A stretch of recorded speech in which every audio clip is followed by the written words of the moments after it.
आज हम ancient Indian history के बारे में स्टडी करेंगे।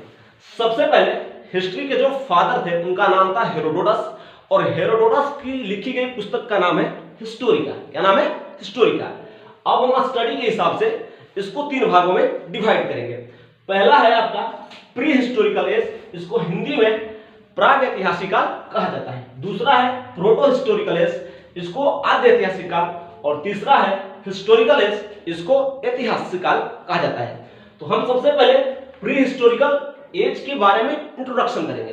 प्री हिस्टोरिकल एज इतिहास का वह कालखंड जिसकी जानकारी के लिए हमें आर्कियोलॉजिकल एविडेंस पर निर्भर रहना पड़ता है, यानी पुरातात्विक साक्ष्य पर निर्भर रहना पड़ता है। इस प्रकार के कालखंड को हम प्री हिस्टोरिकल एज कहते हैं। इसमें जो मनुष्य था वो लिखना पढ़ना बिल्कुल नहीं जानता था। दूसरा है आपका प्रोटो हिस्टोरिकल एज, यानी आद्य ऐतिहासिक काल, इतिहास का वह कालखंड जिसकी जानकारी के लिए हमें आर्कियोलॉजिकल एविडेंस के साथ साथ आपका साहित्यिक स्रोत होना भी जरूरी है। यानी इसमें जो मनुष्य था इसमें पुरातात्विक साक्ष्य के साथ साथ लिखित स्रोत था, लेकिन लिखित स्रोत में जो लिखी गई बातें थी उसको हम नहीं पढ़ सकते, या उसके द्वारा लिखी गई बातों को हम उस स्थान को, उस जगह को हम प्रमाणित नहीं कर सकते। उस प्रकार के एज को क्या बोलते हैं हम लोग? प्रोटो हिस्टोरिकल एज कहते हैं। और इसके अंतर्गत इंडस सिविलाइजेशन यानी सिंधु सभ्यता और हड़प्पा सभ्यता आती है। अब है आपका हिस्टोरिकल एज। हिस्टोरिकल एज को ऐतिहासिक काल कहा जाता है।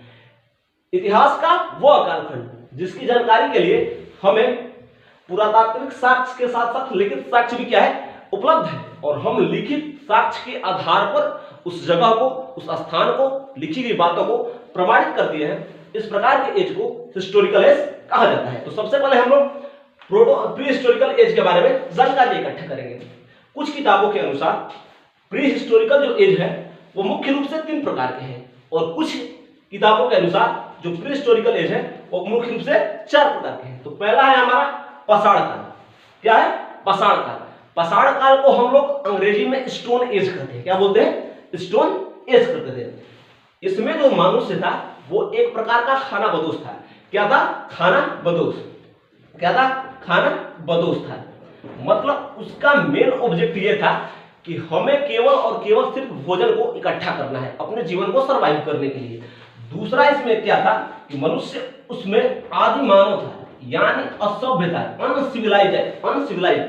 वो बिल्कुल नंगा घूमता था, मतलब उसके पास कपड़े वपड़े नहीं थे।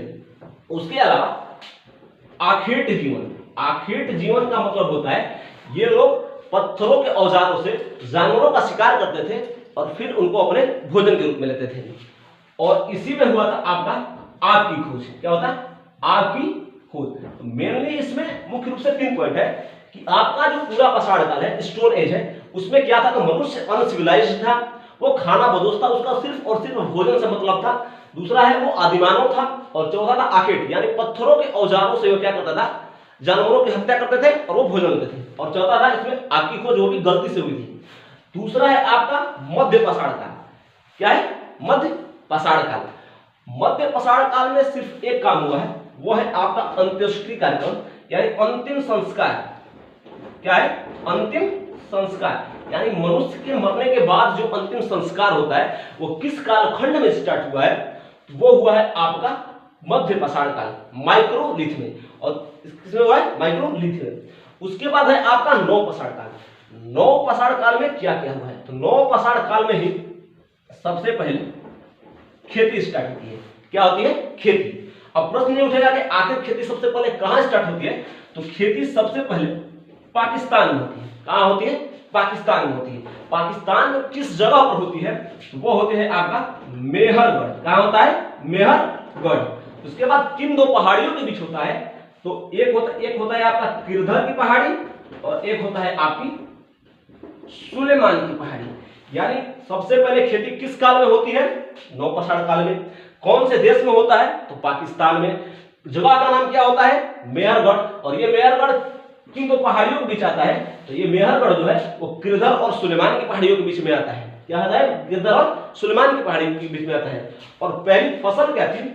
तो वो थी आपका जौ और गेहूं। यानी जौ और गेहूं की खेती सबसे पहले नौपसाड़ में हुई थी। कहां? किरधर और सुलेमान की पहाड़ियों के बीच मेहरगढ़ में। इसके अलावा मनुष्य ने सबसे पहले पालतू जानवर कौन बनाता है? तो कुत्ता बनाता है। क्या बनाता है? कुत्ता बनाता है। फिर पहिया का आविष्कार, पहिया का आविष्कार कब होता है? तो नौपसाड़ काल में, क्योंकि खेती करने के लिए तो पहिया जरूरी है। फिर मनके, मनके का मतलब यहां पर अर्थ है कि मिट्टी के बने हुए जो बर्तन है उनकी खोज कब होती है? तो नौपसाड़ काल में। क्यों? क्योंकि उनके द्वारा जो खेती की जाएगी उससे जो अनाज उत्पन्न होंगे उनको वो कहां रखेंगे? तो मिट्टी के बर्तन में। और मिट्टी के बर्तन को क्या बोला गया था? मनके बोला गया था। उसके अलावा एक है आपका ताम्रपसाड़ काल। तो ताम्रपसाड़ में क्या होता है? तांबे की खोज होती है। क्या होती है?